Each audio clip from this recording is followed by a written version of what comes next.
அண்ணா வணக்கம். வணக்கம். அண்ணா வணக்கம். லவ் மேரேஜ்ன்னு டைட்டில். பட் எல்லாம் அரேஞ்ச்டு மேரேஜுக்கான விஷயங்கள் தான் ட்ரெய்லர்ல பார்க்க முடியுது. ஏன் டைட்டில்? ஏன் இந்த படம்? ஃபர்ஸ்ட் டைட்டில் வந்து ஒரு ஒரு இங்கிலீஷ்ல கேட்சியான டைட்டிலா இருந்தா இன்னும் பெட்டரா இருக்கும்னு நம்பணும். ஏன்னா இன்னைக்கு வந்து வாஸ்டா இருக்கு. ஸ்கேல் ஓடிடிஸா இருக்கட்டும் எல்லாமே வந்து இங்கிலீஷ் டைட்டில் விரும்புறாங்கன்னு ஒரு ஜட்ஜ்மெண்ட். ஸோ அதுக்கு கல்யாணம் சம்பந்தப்பட்டு காதல சம்பந்தப்பட்டு பேர் வைக்கணும் போது லவ் மேரேஜ் ரொம்ப கேட்சியா இருந்துச்சு. இன்னும் யாருமே அந்த டைட்டில் யூஸ் பண்ணலன்றது எனக்கு ரொம்ப சந்தோஷத்தை கொடுத்துச்சு. இது வரைக்கும் அப்படி ஒரு படம் தமிழ்ல வந்தது லவ் மேரேஜ்ங்கிற டைட்டிலுக்கு அவைலபிளா இருந்துச்சு. அவைலபிளா இருந்துச்சு. அவைலபிளா இருந்துச்சு. அதுவே ஒரு ஆச்சரியம் எனக்கு. ஆமா, சில பேர் வாங்கிட்டோம். ஸோ அதுதான் டைட்டிலுக்கான காரணம். கதைக்கு ரொம்ப ரிலேட்டபிளா இருந்துச்சு அந்த டைட்டில். அண்ட் படம் வந்து கல்யாணத்துக்கு ஒரு ஃபேமிலி படம் பண்ணணும்னு ஆசையா இருந்துச்சு. ஒரு குடும்பத்தை சார்ந்து ஒரு படம் பண்ணணும். அண்ட் ரொம்ப ரிலேட்டபிளான கேரக்டர்ஸ் வச்சு அது படம் பண்ணணும்னு ஆசைப்படும் போது குடும்பம், ரிலேட்டபிலிட்டி, பிரச்சனை, ஃபன் அப்படின்னும் போது கல்யாணம் தான் எனக்கு ஃபர்ஸ்ட் முன்னாடி நின்றுச்சு. ஏன்னா என்னை சுத்தி இருக்கவங்க எல்லாம் வந்து கல்யாணம் ஆகாம படுற கஷ்டங்களை நான் பார்த்துக்கிட்டு தான் சார் இருக்கேன்.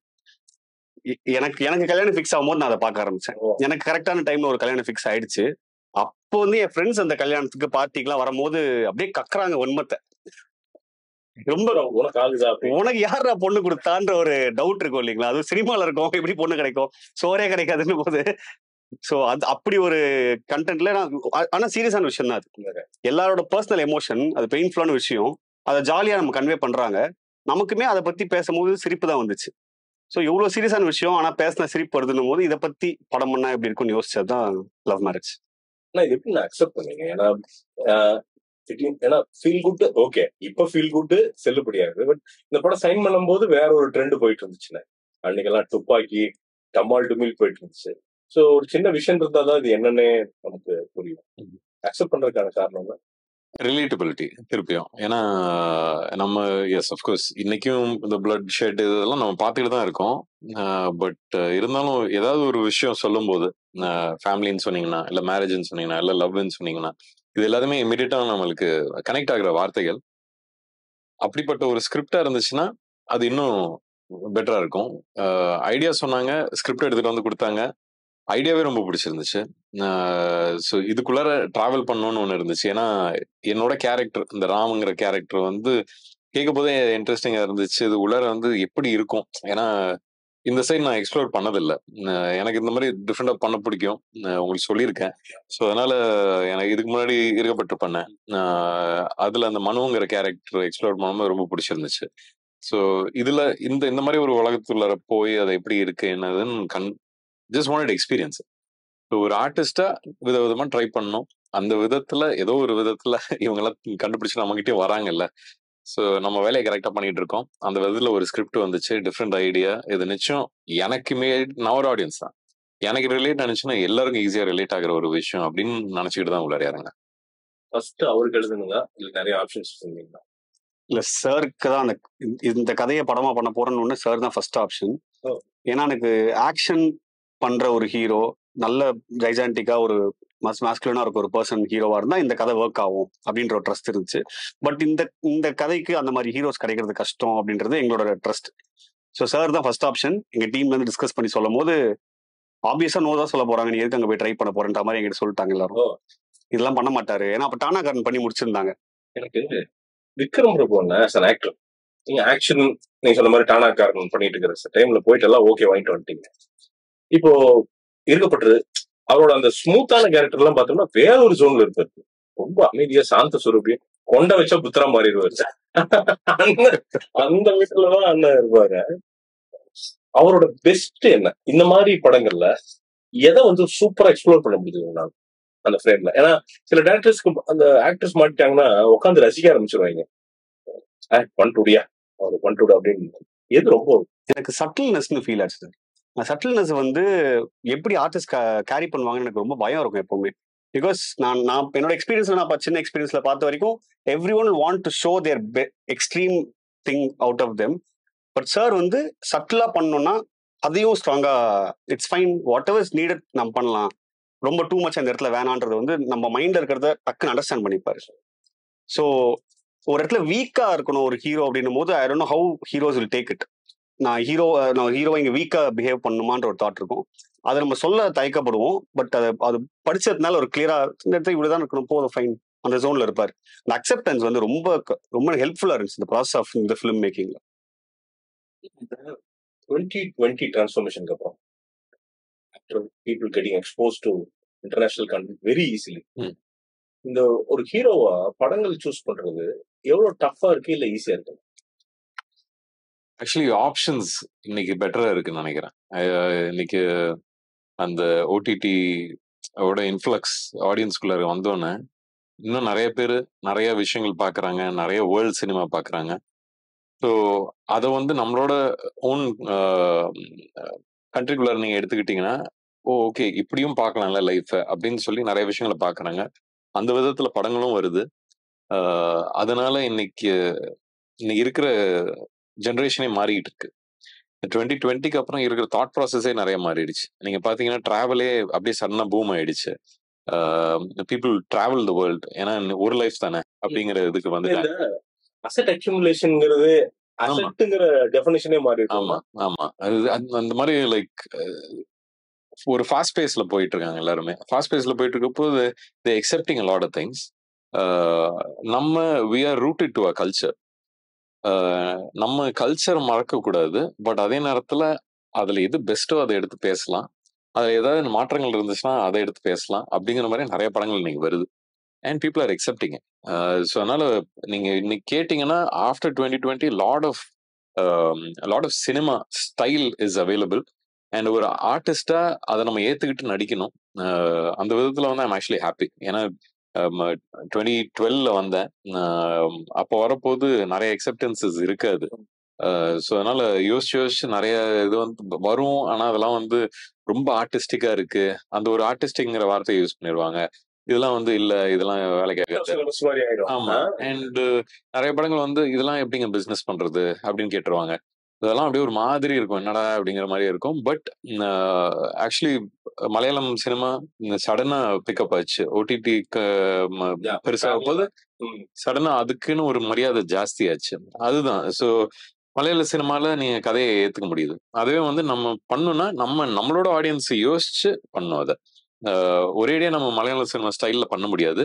ஏன்னா நம்மளோட மக்கள் வந்து தமிழ்நாட்டுல we are so spread out so many different small villages வரைக்கும் அது போய் ரீச் ஆகணும்னா we have to remember who are audiences, core audiences. So அந்த மாதிரி ஏதாவது ஒன்று புதுசாக கொடுத்தீங்கன்னா கூட அந்த ஆடியன்ஸை ஞாபகம் வச்சுக்கிட்டு கொடுக்கணுங்கிறது தான். So I think this exploration is wonderful today. ஆனா அதை எடுத்துக்கிட்டு ஒரு ப்ரொடியூசரும் ஒரு டைரக்டர் முன்னாடி வரணும். அதுதான் பெரிய வேலை. ஸோ இன்னைக்கு ஐ திங்க் லவ் மேரேஜுக்கு அஃப்கோர்ஸ் ரைஸ் ஈஸ்ட், அஷ்யூர் இவங்கெல்லாம் வந்திருக்காங்க. அண்ட் ஒரு ஒரு கிரியேட்டிவ் செட்டே இருந்தாங்க. ரா கார்த்திக், இவரு நித்தம் வானம், he worked in that movie. So he was all part of the creative team, seeing to it that நம்ம என்ன மைண்ட் வச்சு பண்றோமோ அது கரெக்டா வரணும் அப்படிங்கறதுல ரொம்ப பாடுபட்டாங்க. So hats off to all of the entire team. Shoot எவ்வளவு ஈஸியா இருந்தது, எப்படி பிளான் பண்ண முடிஞ்சது? ஈஸியா இருந்ததா, ஜாலியா இருந்ததா, இல்ல வந்து ரொம்ப ஹெக்டிக்கா இருந்ததா? ஆக்சுவலா ஈஸியா இருந்துச்சு சார். எனக்கு அவுட்டோர்னா ரொம்ப டஃபா இருக்குன்ற ஒரு பின்போ இருந்துச்சு என்னோட ஒர்க் எக்ஸ்பீரியன்ஸ் வச்சு. பட் இது வந்து அப்படி ஆப்போசிட்டா இருந்துச்சு. ஏன்னா 2 ஸ்கெடியூல் பிளான் பண்றோம், ஒரு ஊரை சூஸ் பண்றோம், அந்த ஊர்ல போய் உட்காடுறோம், அழகா ஸ்கெடியூல் பண்ணி பிளான் பண்ணி ரெடியா இருக்கு. ஆர்டிஸ்ட் நமக்கு எப்பவுமே அவைலபிளா இருக்காங்க.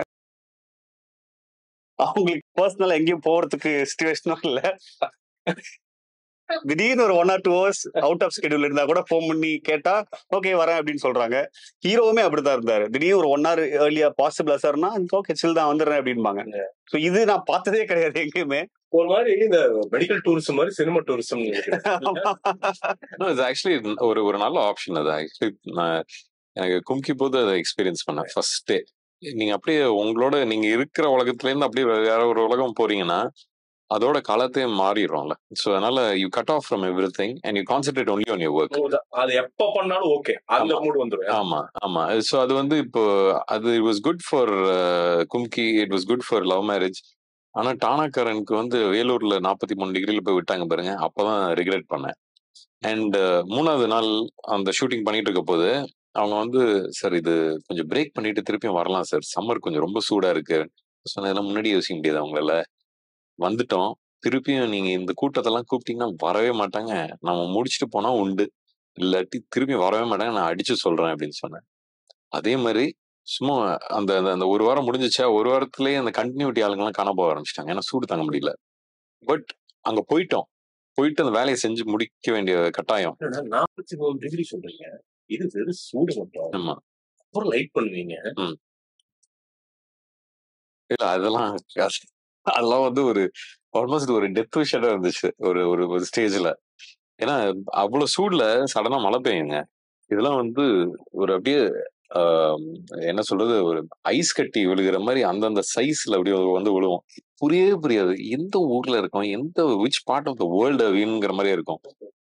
பட் அது உள்ளார போயாச்சு. போய் வேலை என்ன மழை பெய்யுதோ இது சூடா இருக்கோ முடிச்சுட்டு தான் வரணும். ஒரு லைஃப் டைம் கோர் மெமரி. ஆமா, அது அது இருக்கு. ஆனா இவ்வளோ பாடுபட்டதுக்கு தியேட்டர்ல வந்ததுன்னா நல்லா இருக்குங்கிறது தான். நீங்க சொல்றது 2020 இருக்கு, அதுதான் பிரச்சனை பண்ணி விட்டுருச்சு.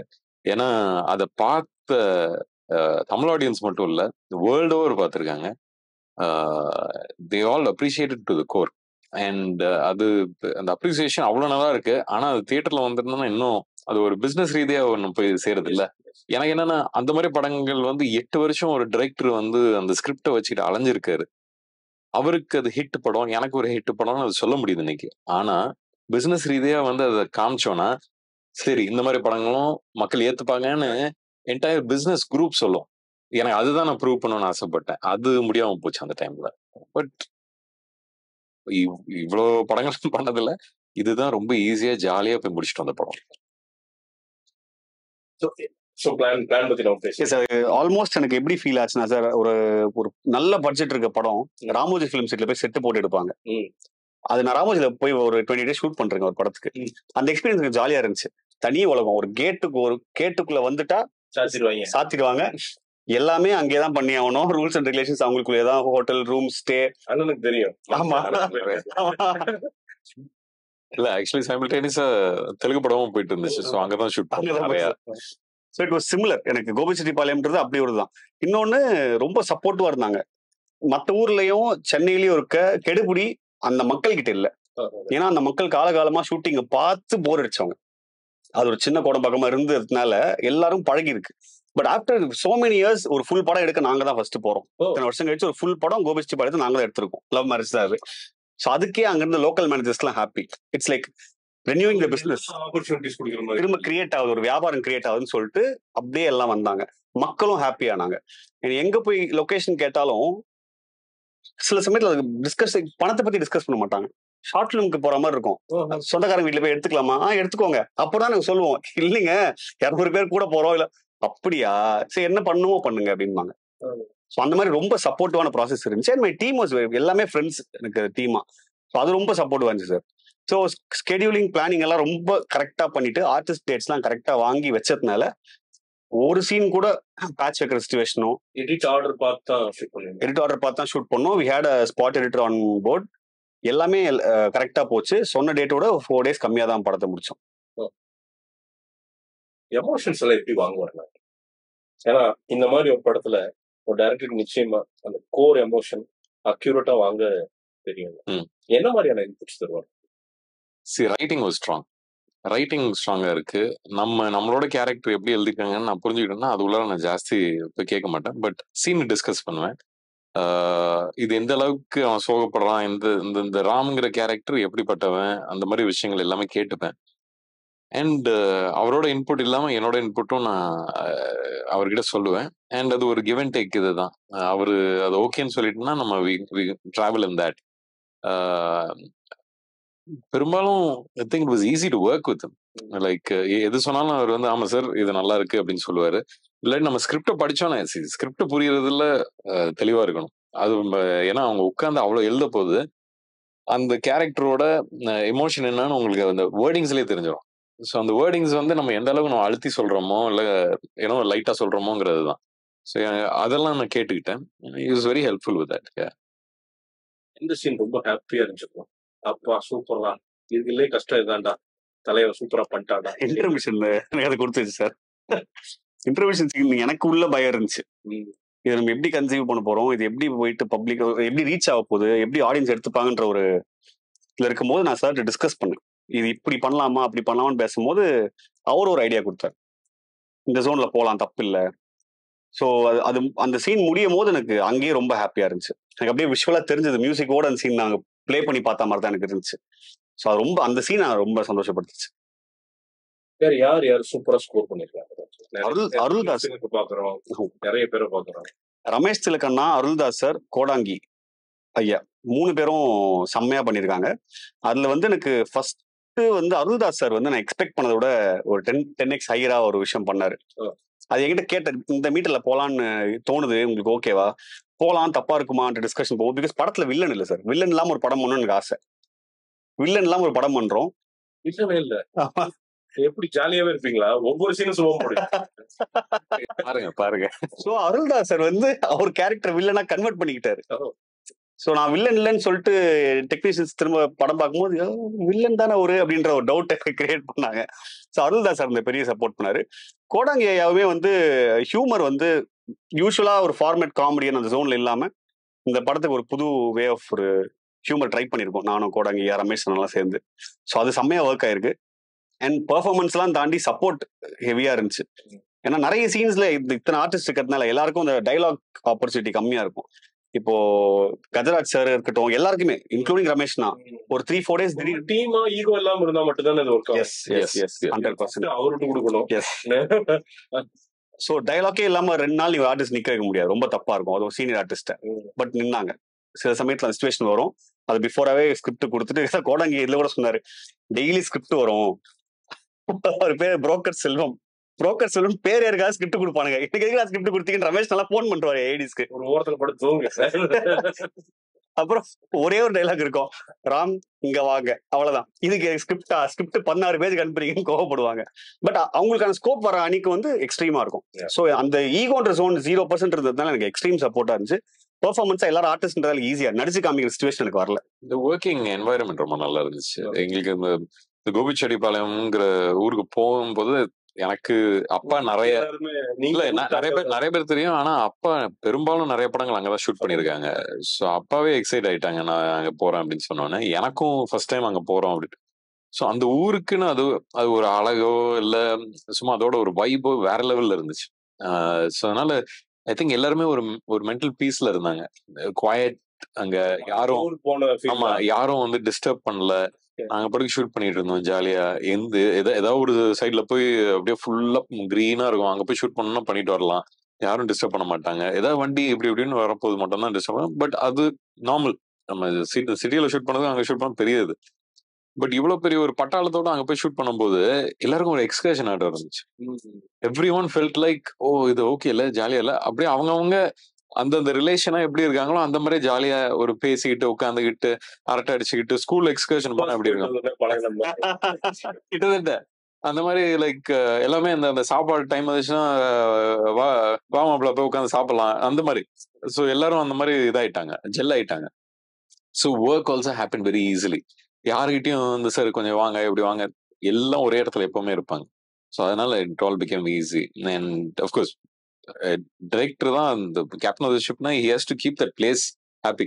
அது கரெக்டா பாத்துக்கிட்டாங்க. இவரும் சரி, ப்ரொடக்ஷனும் சரி, they were all in on the same thing. the effort was the same. கூடாது. அப்பா அம்மா கிட்ட இருந்து உங்களுக்கு நிறைய கடத்தி இருக்காங்கன்னு நினைக்கிறேன் இல்லையா? ஏன்னா அப்பாவும் நாம நிறைய பேசுவோம், அம்மா பத்தி நம்ம பேசவே மாட்டோம். ஆமா, சி ஒரு பில்லரா இருக்கிறது வந்து எங்க அம்மா தான். அண்ட் இன்னைக்கு என்னோட ஒய்ஃப் எனக்கு. ஸோ அதனால வந்து ஐ திங்க் நிறைய விஷயங்கள் we do learn from நம்ம எல்டர்ஸ் கிட்ட இருந்து கத்துக்கிற ஒரு விஷயம் தான். ஸோ அந்த விதத்துல வந்து நான் சில நல்ல விஷயங்கள் கத்திருக்கேன்னு நான் நம்புறேன். அதை நான் அப்ளை பண்றேன் என்னோட ரிலேஷன்ஷிப்ல. அதே மாதிரி என் ஒய்ஃபும் அவங்களும் அப்ளை பண்றாங்க. And it's mutual thing. Patience இருக்கணும், அண்டர்ஸ்டாண்டிங் இருக்கணும். அண்ட் சின்ன சின்ன விஷயங்கள் சண்டை வந்துதான் ஆகும். அது அது வராம இருக்காது, வந்தா நல்லதுதான். அது வந்தா அடுத்தது என்ன பண்ணணும், அதுக்கு என்ன பேசுறது, அந்த மாதிரி நிறைய விஷயங்கள் இருக்கு. நான் என்னோட அனுபவத்துல சொல்றேன். ஆனா இன்னைக்கு இருக்கிற உலகம் மாறிக்கிட்டே இருக்கு, ஃபாஸ்டா மாறிக்கிட்டு இருக்கு. மேரேஜே வந்து ஒரு சாய்ஸ் ஆட்டம் ஆயிடுச்சு. அதுவும் அரேஞ்சா லவ்வான்னு கேட்கும் போது நாங்க திருப்பி பேசுறது வந்து அவருக்கும் லவ் மேரேஜ் தான் நடந்திருக்கு. ஸோ அதனால வந்து ஒரு மேரேஜ்ங்கிறது ஒர்க் ஆகுறதுக்கு லவ் ரொம்ப தேவை. அந்த மியூச்சுவலா அந்த லவ்ங்கிற ஒரு விஷயத்துக்கு லவ்ங்கிற வார்த்தைக்கே நிறைய மீனிங்ஸ் இருக்கு. இதை நான் சொல்ற இந்த பேஷன்ஸ் கூட ஒரு பார்ட் ஆஃப் லவ் தான். ஸோ அதனால இவ்வளவு விஷயங்கள் இருக்கு. It is not immediate thing to happen. It is a lifelong ritual that has to happen. நீங்க வந்து அதான் லவ் மேரேஜ்னு பேர் வச்சது உங்க கல்யாணத்தை வச்சு ஒரு படம் எடுத்துட்டீங்கிறது நல்லா தெரியுது. சொல்லுங்க, எங்க சக்தி பொண்ணு இதெல்லாம் வந்து எவ்வளவு காண்டா இருந்தாங்க உங்க ஃப்ரெண்ட்ஸ், இல்ல வந்து இந்த கல்யாணமே எப்படி நடந்தது, அதை சொல்லி நான் முடிப்போம். சொல்லுங்க. College junior sir. ஸோ எங்க வீட்டுல இன்ஃபார்ம் பண்ணிட்டு அது மாதிரி லவ் பண்ற கல்யாணம் பண்ணணும் அப்படின்னு. ஓகே பண்ணிக்கோ சொல்லணும், ப்ராசஸ் சொல்லி பண்றோன்ற சொன்ன எங்க வீட்டுல இருந்தாங்க. அப்பா கல்யாணம் பண்றான் அவ்வளவுதான்.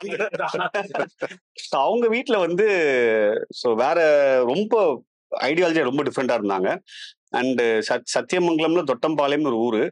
அந்த ஊர்ல அவங்க குடும்பமே அந்த ஊரா இருக்க மாதிரி எனக்கு ஃபீல் ஆகும் பார்த்தா. எல்லாம் அவங்க ஒரு லாங்குவேஜ்ல பேசிப்பாங்க, ஒரே பிசினஸ் பண்ணுவாங்க. அது ஒரு தனி ராமோஜி மாதிரி எனக்கு அங்க போனா இருக்கும். அங்க போயிட்டு பொண்ணு கேட்கும் போது நானே எங்க அப்பா அம்மா சேர்ந்து போய் பொண்ணு கேட்டோம். அப்ப அவங்க அப்பாவோட ரெஸ்பான்ஸ் பயமா இருந்துச்சு. எங்க அப்பா அதுக்கு மேல, எங்க அப்பா என்ன எப்படின்னா, நாங்க சென்னை அப்படின்னு சொல்றதுக்கு ஒரு எக்ஸாம்பிள் சொல்லுவாங்கல்ல, பொண்ணு கேட்கிற இடத்துல போயிட்டு இந்த இது வடச்சென்னை படம் எல்லாம் பாத்தீங்கல்ல, அந்த ஊர் தான் அப்படின்ட்டாரு. நான் அங்கேயே கேட்டேன், இப்ப அவங்க எனக்கு பொண்ணு தரணுமா வேணாமா, அவங்க தர மைண்ட் செட்லயே உட்காந்துக்கிட்டு இல்ல, இவனை ஏன் மீட் பண்ண வந்துன்ற மைண்ட் செட்ல என் மாமனார் ஃபேமிலி உட்காந்துட்டு இருக்காங்க. வட சென்னை படத்துல ஒரு குடும்பம் எனக்கு நல்ல தாண்டி வாழ்ந்துட்டு கத்தி எனக்கு பயம் ஆயிடுச்சு. எனக்கு அப்பதான் எங்க அப்பா மேல ஒரு கிளாரிட்டி கிடைச்சது. இவர் வந்து வேற பிளான்ல வந்திருக்காரு, நம்மளே பேசிக்கலாம், எல்லாம் இல்லைங்க நான் பேசுறேன் அப்படின்னு சொல்லிட்டு எப்படி கல்யாணம் நடந்ததுன்னு பாக்குறேன். அவர் என்ன பண்றாரு, அவங்களுக்கு சேஃப்டி பண்றாரு. பார்த்து சினிமாக்காரன் பொண்ணு கொடுத்துறாதீங்கன்ற மாதிரி அவங்களுக்கு ஹெல்ப் பண்றாரு. ஒரு பேரண்டா அவங்க கூட கனெக்ட் ஆயிட்டாரு, ஏன் அப்பான்னு இல்லாம. அப்படி இருந்துச்சு. பட் நான் தான் என் மாமனார்ட்ட பேசி கன்வின்ஸ் பண்ணி, நான் இப்ப படம் பண்ணிடுவேன் நம்புங்க, அப்படியே பண்ணலனாலும் உங்க பொண்ணு என்ன நம்பி இருக்கா, உங்க பொண்ணையாவது நம்புங்க, எண்ட் ஆஃப் டே ஒன்னா வாழதான் போறோம், நல்லா தான் வாழ போறோம். வாட் எவர் ஹேப்பன்ஸ் ஒரு பெட்டரான லைஃப் லீட் பண்றதுக்கான ப்ராசஸ் தான் போவோம். ஸோ சக்சஸ் ஃபெயிலியர் மட்டும் நம்பி பண்ணாதீங்கன்னு சொல்லிட்டு நம்ப வச்சு அவங்க நம்பினாங்களா இல்லையான்னு தெரியல, பொண்ணு கொடுத்துட்டாங்க. நான் அவங்க நம்பினாங்களா பத்தி யோசிக்கவும் இல்லை, பொண்ணு கிடைச்சா போதுன்ற மைண்ட் செட்ல கல்யாணம் மீன்ஸ் நான் லவ் பண்ண பொண்ணு அக்செப்டன்ஸ் இப்ப எப்படி ரொம்ப நல்லா இருக்கு. நான் நினைச்சா ரொம்ப லக்கியா தான் ஃபீல் பண்றேன். நான் அவங்களுக்காக சொல்லல, உண்மையாவே நான் அவங்களை லவ் பண்ணி கல்யாணம் பண்ணதுனால எனக்கு ரொம்ப பெரிய கம்ஃபர்ட் ஜோன். நான் நினைச்சதை பண்ண முடியுது. டைம் லைன்ஸ் இல்லாம என்னால ஒரு சினிமால வந்து இன்னைக்கு படம் பண்றது எவ்வளவு டஃப்பான ஜாப்னு எல்லாருக்கும் தெரியும். அசிஸ்டன்ட் டைரக்டரா இருக்கவங்க எல்லாருமே என்னோட எக்ஸ்ட்ரீம் டேலண்டடா இருக்க அசிஸ்டன்ட் டைரக்டர்ஸ் படம் பண்ண முடியாம இருக்காங்க. நிறைய எக்ஸ்டர்னல் ஃபேக்டர்ஸ் இருக்கும் அவங்களுக்கு. அது எதுவுமே எனக்கு என் ஃபேமிலி சைட்ல எனக்கு ப்ரெஷரா வரல. என் பேரண்ட்ஸ் ஆகட்டும், என் ஒய்ஃப் ஆகட்டும், எந்த ப்ரெஷரும் எல்லாமே என்ன வச்சுக்கிட்டாங்க. ஸோ என்னோட கஷ்டத்தை அவங்க புரிஞ்சுக்கிட்டு இருக்காங்க. பிகாஸ் ரொம்ப வருஷமா என்னை பாக்குறதுனால, இந்த டிராவலையும் அவங்க பாக்குறதுனால, இப்ப இருக்க கஷ்டமும் உங்களுக்கு புரியறதுனால இட்ஸ் கோயிங் வெரி குட். அதனாலதான் என்ன சும்மா நிறைய பேர் கேட்டாங்க interviews, love marriage arrange marriage. I always go to love marriage option. So understanding ரொம்ப பெருசா இருந்துச்சு எனக்கு இருந்துகிட்டு இருக்கு. Great support, extreme support. என்னென்ன ஸ்கிரிப்ட் வச்சிருக்கீங்க? என்னென்ன சொல்லுங்க.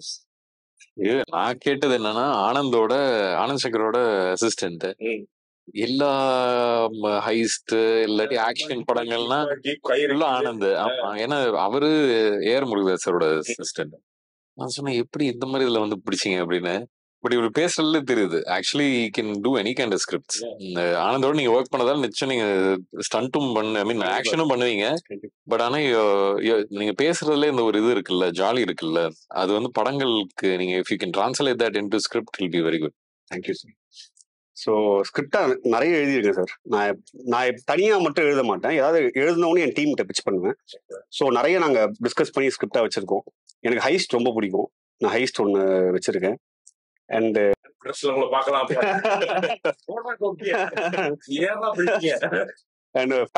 ஃபேமிலி டிராமாஸும் பிடிக்கும், ஆக்ஷன் டிராமாஸ் ரொம்ப பிடிக்கும். ஆக்ஷன் டிராமாஸும் எழுதி வச்சிருக்கேன். எனக்கு எதுவா இருந்தாலுமே டு a லிமிட் அதை கலர்ஃபுல்லா பண்ணணும்னு ஆசையா இருக்கும். எதை பண்ணாலுமே டு a லிமிட் கலர்ஃபுல்லா பண்ணணும்னு ஆசை. பட் அடுத்து அதான் லவ் மேரேஜோட இது ரிலீஸ்க்கு அப்புறம் தான் அடுத்து என்ன பண்ண போற டிஸ்கஷனுக்குள்ளே போலான் இருக்கேன் சார். நான் ரிலாக்ஸ் ஆகணும்னு ஆசைப்படுறேன். சத்தியமங்கலம் போறாருன்னு நினைக்கிறேங்க. ஆமா சார், அவ்வளவுதாங்க இருக்கு அந்த சைட்லாம். நம்ம ஜாலியா தான் இருக்கு அந்த சைடு. சூப்பரா இருக்கும் சார். வீட்டுக்கு எதிர்க்கு ஆறு இருக்கும், போய் குளிக்கலாம், வந்து சாப்பிடலாம், தூங்கலாம், எழுச்சிக்கலாம், குளிக்கலாம், சாப்பிடலாம். இது செட் பண்ணி பார்த்து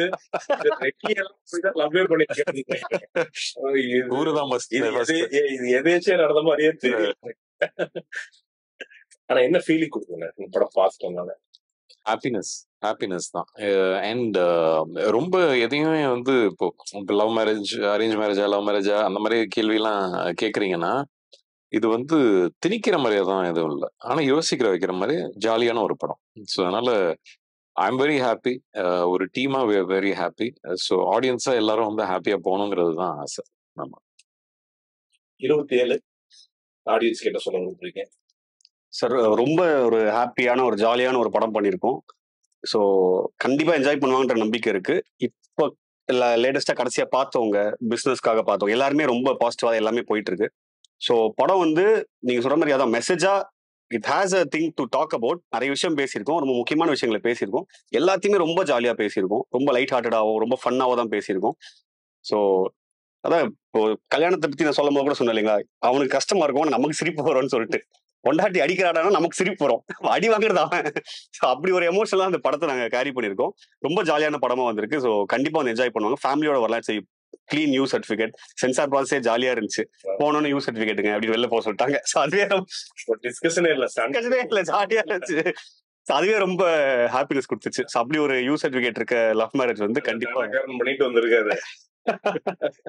கண்டிப்பா ஆடியன்ஸ் செம்மையா ரிசீவ் பண்ண போறாங்க. நம்ம thank you and I wish you both the very best. 27 ஒரு ஹாப்பியான, ஹோம்லியான, எல்லா அம்மா அப்பா எல்லாத்தையும் கூட்டு போய் பாக்குற ஒரு படமா இருக்கும் நம்புறேன். Thanks for being. Thank you so much.